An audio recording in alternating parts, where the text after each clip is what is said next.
relaxed state, this renewal, this place of being, this moment. We welcome it. Come into this sacred space, but come into my life. I need you. You need me. Right? Beloveds need things from each other. And those needs shift and change throughout the course of their courtship with one another. We are in that stage, that courting stage with the Shabbat each and every week. And every week, we need something different from that Shabbat, from that beloved. And I can guarantee you, the Shabbat, that bride, that queen, the time, that space, also needs something different from us too. How will we receive Shabbat? It could be in peace, and it could be in gratitude, and it can be all of the beautiful things that we mentioned, right?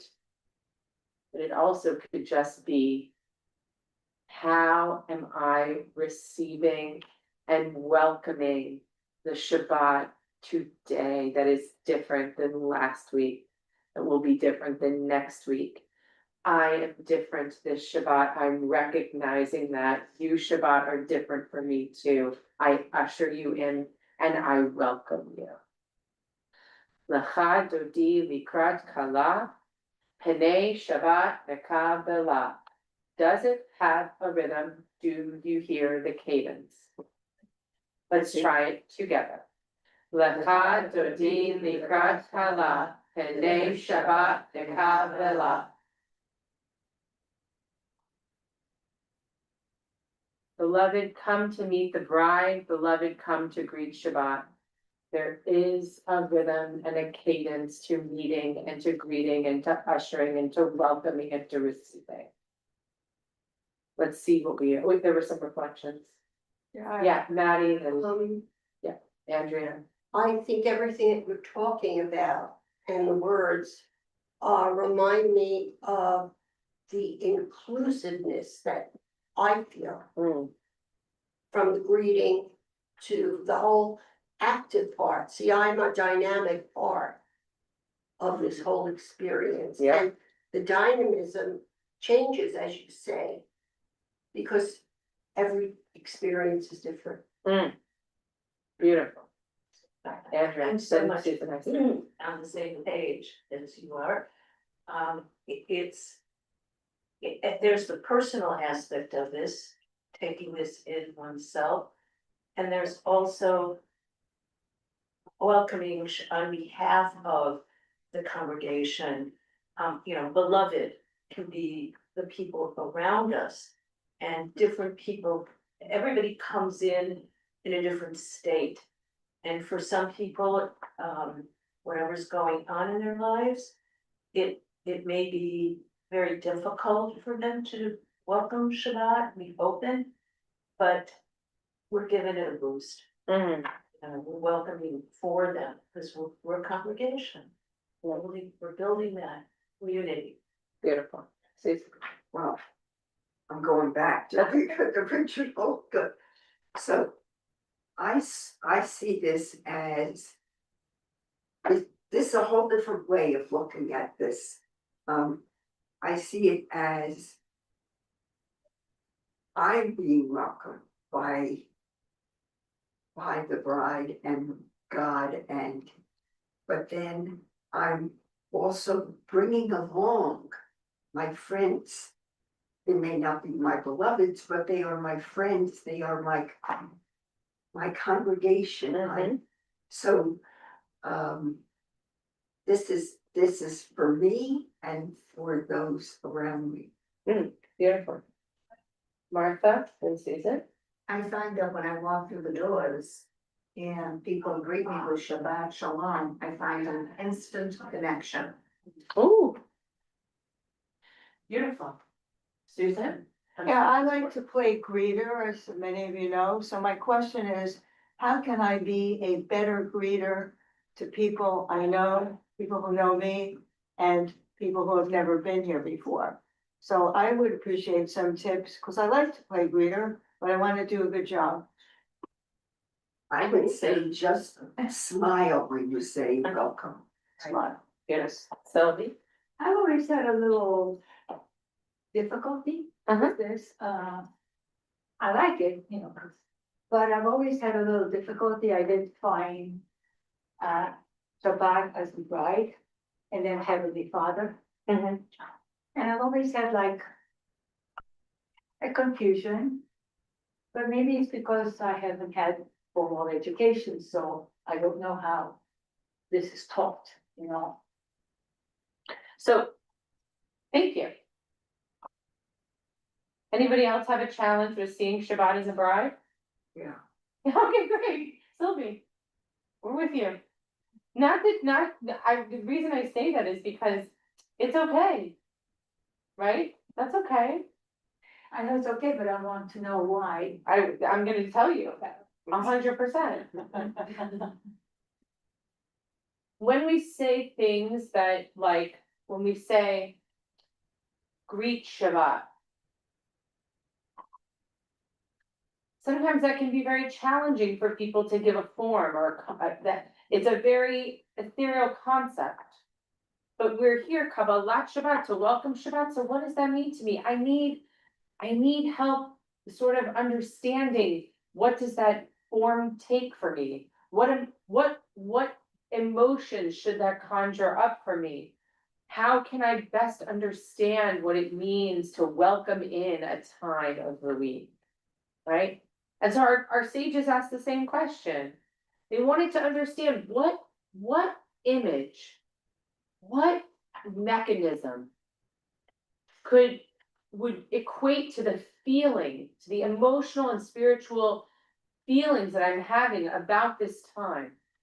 What does it need to call and issue forth from me? It's one thing to say, oh, just come at the end of the week and we celebrate, the final days of creation. I need more from that.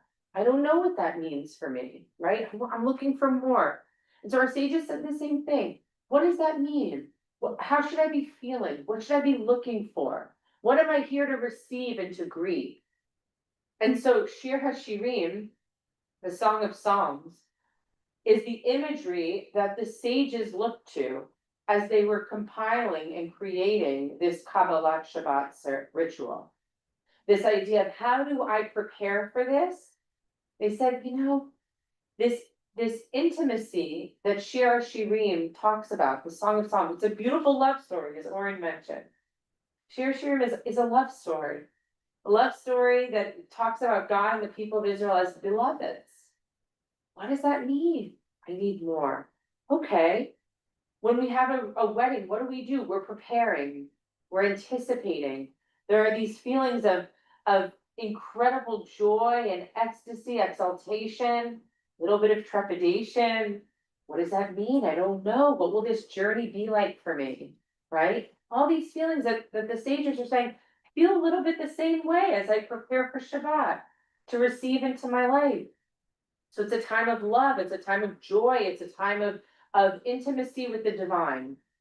Oh, well, that sounds a lot like a wedding or a union of two beloveds, right? And so Shir HaShirim becomes sort of like the grounding place of language that Shlomo Alkabetz, who was writing Lecha Dodi, looked to, right? This dialogue between God and the people of Israel as beloveds, as partners, as lovers, right? And what does that mean? How does that feel like, right? So from Shir HaShirim, listen to what it says in Shir HaShirim. Ani l'dodi v'dodi li, I am my beloved and my beloved is mine. Come, my beloved, let us go into the open. L'cha dodi, neitzeh hasadeh. Come, my beloved, let us go into the open. Does that sound familiar? L'cha dodi likrat kala, Panei Shabbat Kabbalah. Come, my beloved, let us go out and meet the bride. Let us go out and greet Shabbat. In Shir HaShirim it says, come, my beloved, L'cha dodi, come, my beloved, Neitzeh hasadeh. Let us go out into the open, into the field. Shlomo Alkabetz read that line in Shir HaShirim, chapter 7, verse 11 to 12, and said, that sounds exactly what I'm hoping for when I want to go out to greet the Sabbath. Come, my beloved. Let us go out into this open expanse and greet the bride, greet my beloved. Together, right? Rabbi, Yeah. can I go back to Susan's question? Yeah. So I too am a greeter, and I have not been doing my job lately. I had a death of a close person, and have not been coming to temple. And when I said, my word of opening, it was that my heart was ready to experience Shabbat and the temple again. And closing out the temple was part of my grief. So in answer to her question, when I greet the people at the door, I give them eye contact. They come, many of them come hurriedly because they're running late, questioning because they don't know if they're gonna find who they're gonna sit with. So what I'm doing at that door is making Shabbat Shalom personalized to them by giving them eye contact and really meaning those words, Shabbat Shalom. And that's all that you have to do is just feel the words as you say. Beautiful. So Shabbat is also, as we prepare for Shabbat, L'chadodi, now we are receiving Shabbat. Our preparations have been complete. We have sung our additional 6 psalms that are one for each day of the week, and now we are prepared. We are prepared to welcome Shabbat. So let's look at, Spencer, did you have something? We can move on. Okay. Yeah. Yeah, why not? Okay. Ask it all the time. We can talk about it. Okay. Verse number 1. Shamor v'zachor b'dibor echad, hishmianu el hamiuchad, Adonai echad u'shmo echad, l'shem u'tiferet v'litila. What words do you hear in the Hebrew that stand out for you? What words do you know? Okay, Adonai, echad, good. Say it again. Tehillah.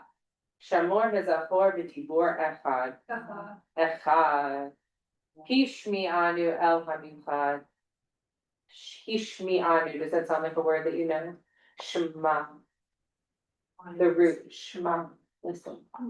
Shamor v'zachor. Shamor v'zachor. Where do you know those words? They're from the 10 Commandments. This is one other. This is from the Torah. From the book of Exodus. Okay, Shamor v'zachor. Honor. Shamor, guard. It's a great word. Shamor, guard. V'zachor, and remember. Now in the Torah, they're turn around, but remember we learned that because the shin needed to go first because Shlomo's name. Remember? Right. Zachor et Yom HaShabbat. Remember the Sabbath day. Okay? In the Torah, Zachor is first, but Shlomo needed shin first, so we made it Shamor. But Shamor is a great word when it comes to the Sabbath. Guard the Sabbath. A shomer is a guardian, a guard. Shamor. When you after someone has passed away, you look for a shomer to stand guard and to wait with them until they are buried. My great grandfather did that. It's such a holy, beautiful. Talk about a real tzaddik, right? That's a really beautiful, beautiful sacred act. Shomer, shamor, shamor. Guard and remember this single command. B'dibor, this single word. Hishmianu el hamiuchad. Okay? That God caused us to hear. Hishmianu is not just to hear, but to listen. Hearing can be, I hear you, I heard you. I heard you. Yeah. No. I asked you to listen. Right? Shema Yisrael. Now, hear, O Israel, is one thing. Listen, O Israel, listen, okay? That God asked us to hear, to listen. Adonai echad, what does that mean? One God. Good. Ushmo echad. Yes, name is one. L'shem u'tiferet v'li tila. Glory and praise our God, right? This name is one. Glory and the name of God is glory and praiseworthy. So what's this first stanza about? God. Thank you. Beautiful. But it's not just God. It's a lot about God. But Shamor V'Zachor is also about this Sabbath. It's a responsibility, an obligation for us to honor and to remember, to guard, to protect, right? Shamor, we are all shomers. We are all guardians of this Sabbath. L'chaim Ha'am, the great Zionist, said what? It's not that the Jewish people have kept Shabbat. It's that Shabbat has kept the Jewish people. We, oh, Patty, get it, girl, okay. Yeah, Patty. Okay. In my ear. Yeah, it should. Brilliant. Brilliant. I got a chill. And I'm wearing a sweater. I love that, right? Yeah. So it's this whole idea that we are this guardian. And that's what keeps us as one people, one nation. Not that we keep Shabbat. That's not what a shomer does. Right? We guard it. We protect it. We honor it. That is what keeps us as a people. It's beautiful. Beautiful. Okay, number 2. So that's the first section, right? We understand that's that first section. Likrat Shabbat lechu v'nelcha. Likrat, where do we hear the word? Right? Likrat Shabbat lechu v'nelcha. That's the action words. Lech, go, right? Lechu v'nelcha. Come with me to meet Shabbat. Come on, come with me. Likrat Shabbat lechu v'nelcha. Ki hi mekor habracha. I love the word mekor. Source. Fountain, source. A source, mekor habracha. A source of blessing is this Shabbat. Shabbat is a source of blessing for us, a fountain, a wellspring. It's not just a blessing, it's a source of the blessing. Yeah. Likrat Shabbat lechu v'nelcha lecha ki hi mekor habracha merosh mikedem nesucha. So it flows from the start, from the head, right, from all the way from the top, right? Sof ma'aseh b'machshavat tchila. So the very last of days for which the first was made. So what is this second stanza all about? What is it telling us? What is the focus? We will always have this. Well, What is it about still the telling us? blessing. We will always have this fountain. And yeah. Go. Hmm? Saying go, do it. Yes, go, left. Right? It's still moved. There's the movement. Go. Right? Lechu v'nelcha. Don't just welcome it or receive it. Lech. Lechu v'nelcha. Go. The core habracha. It's a wellspring. It's a source of blessing. It draws us there. Right? So there's that movement again. All right. Where are you seeing left? That the Lechu. Lechu. The root is left. Lechu, walk. Halach. Right? Holech. Right? Lechu. The first line. Yep. Lechu. Left. You see it now? No, I think on the third one at the last. If you're on number 2, we're on the second stanza. Okay. So if you look, are you looking in the lechu? Okay. Yeah, the nelcha. Yeah. Lechu. Left. Go. Walk. Lech lecha. Go forth. Right? Halacha. What does that mean? What is halacha? You just had to translate halacha. How would you translate it? Halacha is Jewish what? Jewish law. Comes from the root of what? Left. Oh, left. Going, the way we do, the way we move, the way we go. Isn't Hebrew fabulous? Right? Left, lecha, whole left, la lechet, to go, to walk, literally to walk. How do I walk in the world is how we define Jewish law. How I go. How am I going? What am I doing? But it's really not about the going, it's about how you relate to people and to God. It's about the going. And the doing, and the relating, and not just to God, with other people. Yeah. Right? So when I was in day school, there was the award for Derech Eretz, Showing us.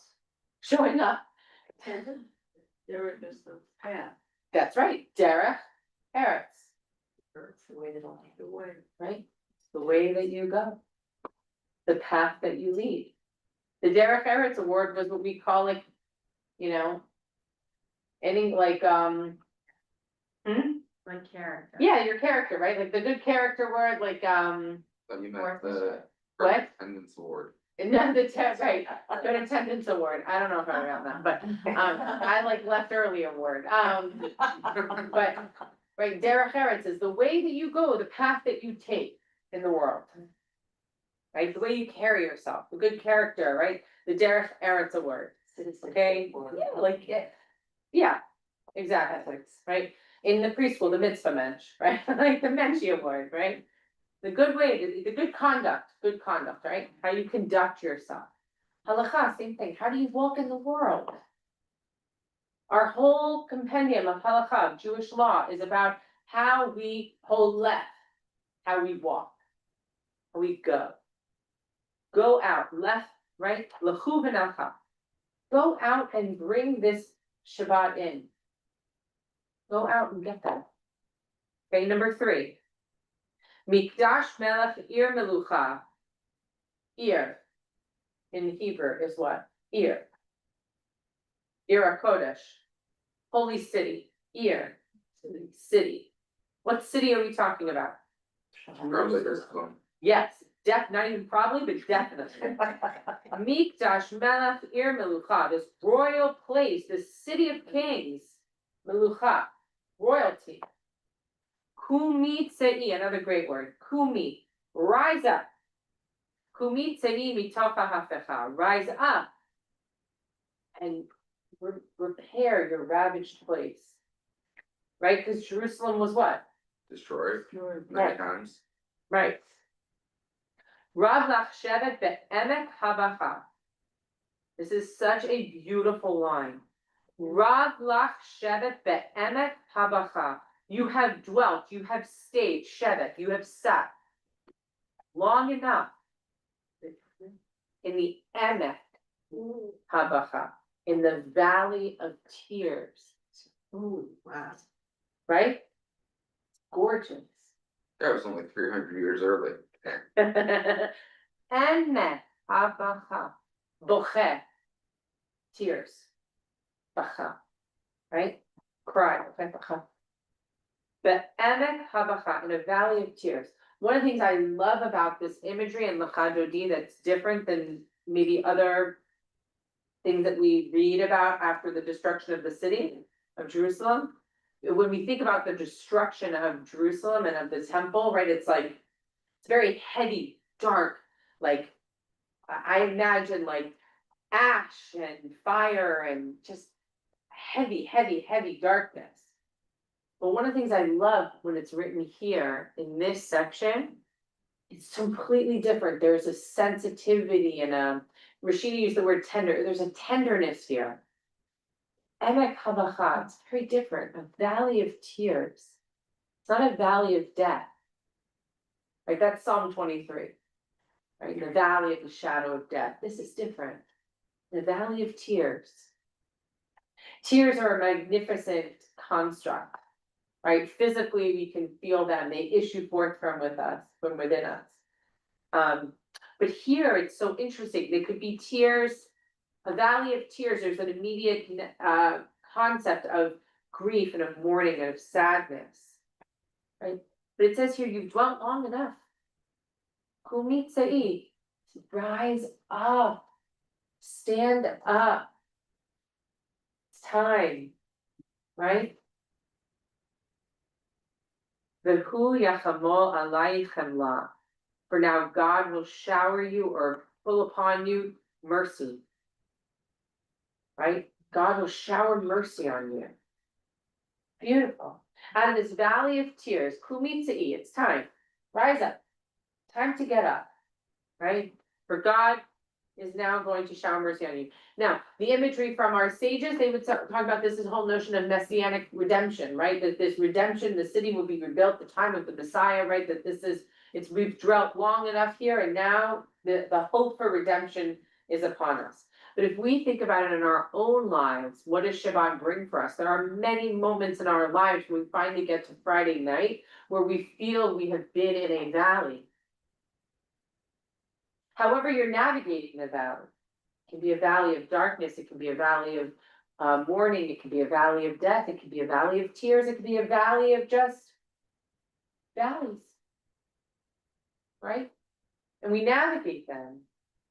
One of the things I love about our tradition with valleys, I'm gonna get to you in 1 second. I see it. Is that our tradition always, what I love when I'm thinking about Psalm 23, and it just came to my mind as we're talking about this now, is that our tradition doesn't talk about to sit in the valley. Right? In the Psalm 23, it says, right, it says, yea, though I walk, right? Yeah. I walk through the valley of the shadow of death. This here says, you've dwelt here long enough.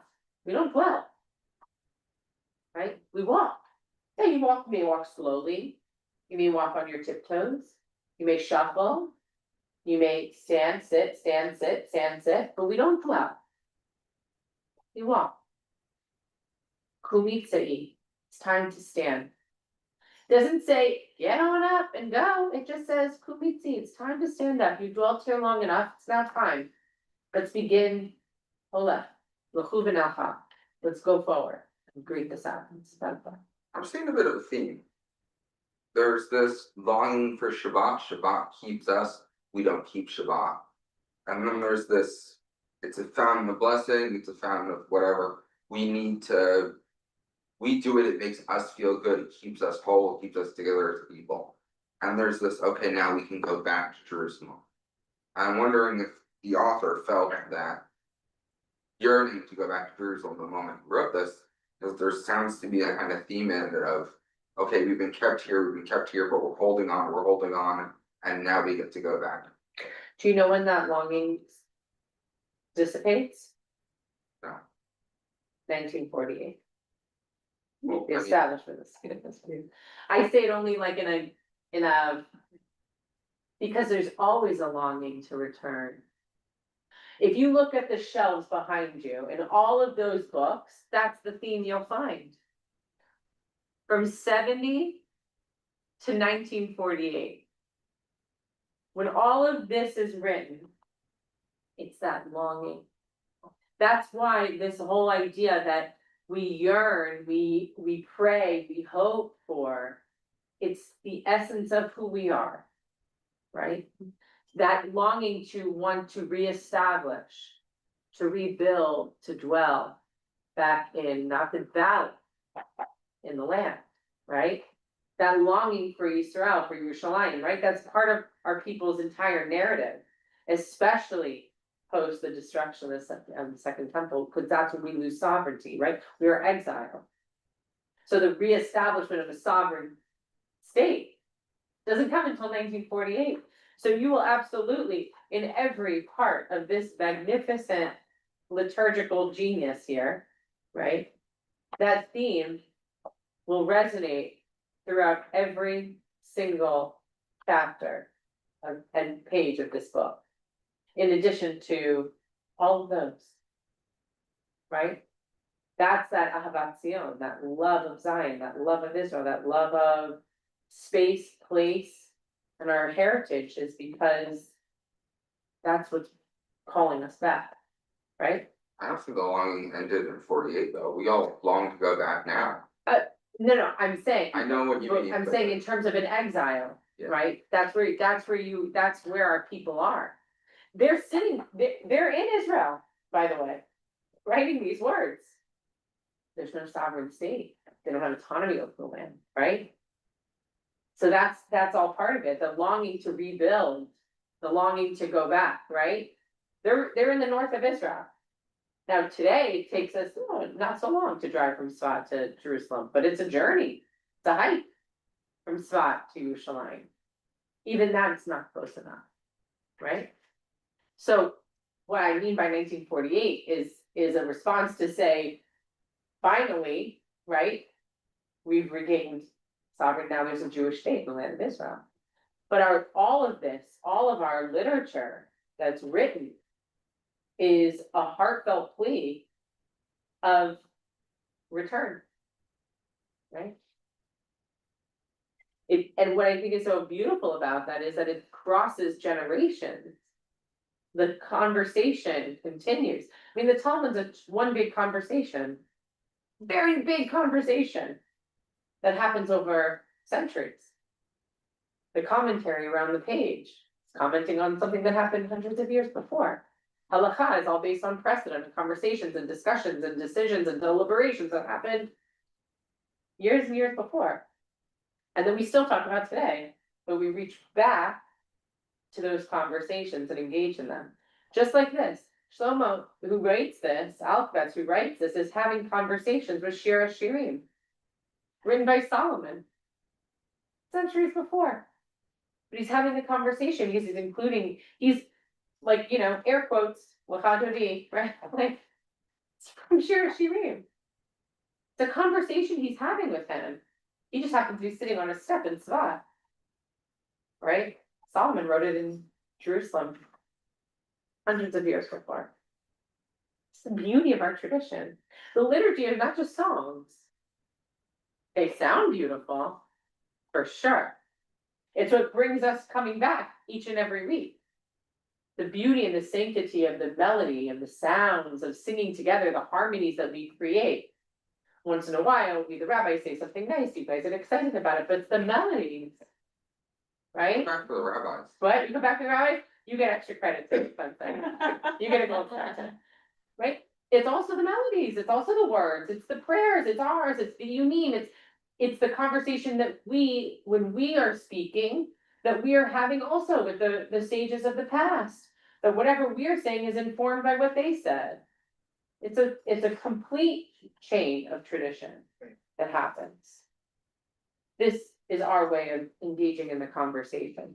When you are singing Lakadudi or reading along with us or standing when I go like this, sitting when I go like that, we're all involved in this choreographed conversation that's been happening for centuries of our people. And you're just adding your voice to it. Now, when you come this Friday and you sing Lakadodi and you get up to greet Shabbat, you're going to think of your role as the usher in a very different way. You're not being ushed by someone. You're doing the ushing. And I'm gonna be watching them. Let me ask you, You do a great to job. remain Sorry, 7:30? what's that? Times to remain 7:30? As far as I know. What the sign says out there. Yeah, 7:30. It is 7:30. This week is beautiful to come because we're honoring Rabbi Alana this week. Oh, yeah. What's up? Yes, gotta come. 7:30. Okay, let's see. We have time for, you guys ready to finish page 20? Yeah. I think we can do one more stanza at least. Yes? Everyone's pumped and into it? Excited? Oh, okay, great. All right. Heat na'arim me'afar kumi, who remembers the word? Kumi is what? Up. Get up, right? Good. All right, so heat na'ari me'afar kumi, lift yourself up, shake off the dust, right? Because where were you before? Welling Yeah. in tears. Thank you. You were in that valley. So get up, shake it off. Leave she de tifatera, okay? Leave she de. Because clothing, okay? Adorn yourself in beauty, Ami, my people. It's not a coincidence that we come dressed differently on Friday nights than today. Right? I'm dressed differently than I will be dressed on Friday night. Some of you are dressed differently than you are dressed on Friday night. It's not a requirement, I'm not saying a dress code, I'm just saying from here. You should think about, our tradition is saying, put on something different, that when I see you, I say, ah, Shabbos ready. Your Shabbos ready, right? The part of that, like, chidor mitzvah, to adorn with beauty, right? The things that are of importance to us.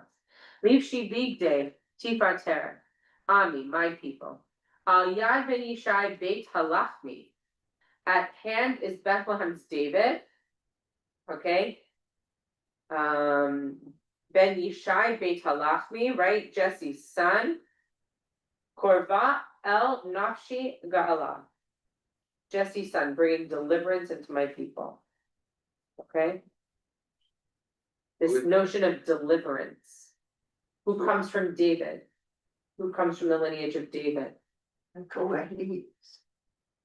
Why is Who comes- only one? Who comes from David? The lineage of David. The Messiah. No? What? Sorry? Steve? Messiah. Yes, Messiah, I was gonna like, it's a Messiah, yes, the Messiah, right, the Mashiach, Messiah. The great deliverance, redemption, comes from the lineage of David. That's what this is saying. Lift yourself up, shake off the dust, adorn yourself in beauty. My people, Messiah is coming. This messianic age of redemption, of hope, of peace, right? Deliverance. Okay. So verses 1, if we look at Lachadodi to Gala, redemption, deliverance, Gula, right? What we're talking about is this beauty, this idea, I am coming to meet my beloved, but in order to do that, I think of myself as a showman, as someone who's going to guard and protect this time, this place, this space, this concept. Because for me, I will do that because it is a fountain, makor habracha, a wellspring, a source of blessing, right? I'm going to kumitzi, I'm gonna rise up and lift myself up, I'm going to physically lift myself up from this valley, from this death. I'm gonna shake off the dust, I'm gonna lift myself up, because this is now my time to be delivered and redeemed. It is a time that is going to renew and to refresh. It is a time where I have to be my own sense of what does it mean to be in a space of renewal and redemption and peace and tranquility. That is, the Shabbat is that time. The sages, Shalmakos is writing about a different time, this messianic time, right? What would that mean to think about it internally and individually?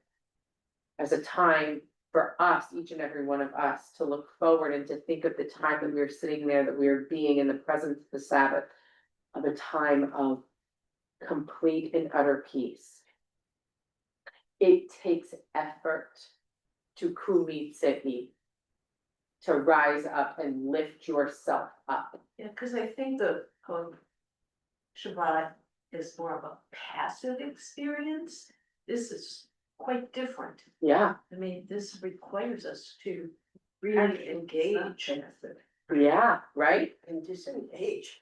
And just- Yes, Yes, in 100%. yes. And if anyone thinks disengaging and engaging happen to us, we've missed what disengaging and engaging is.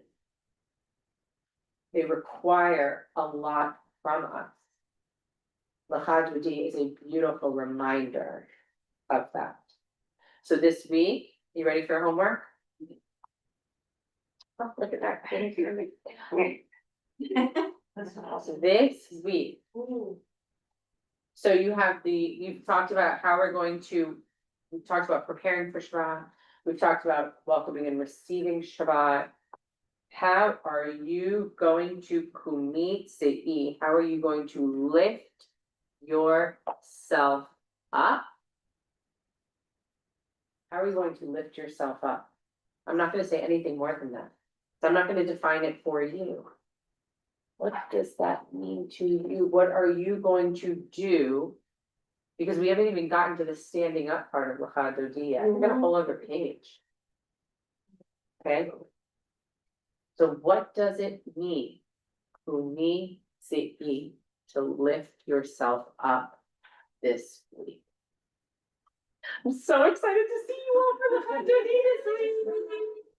All right, everybody, see you on Friday night. Have a great rest of the week. Don't let me know this homework on my rush. Yeah, I'm gonna ask for it.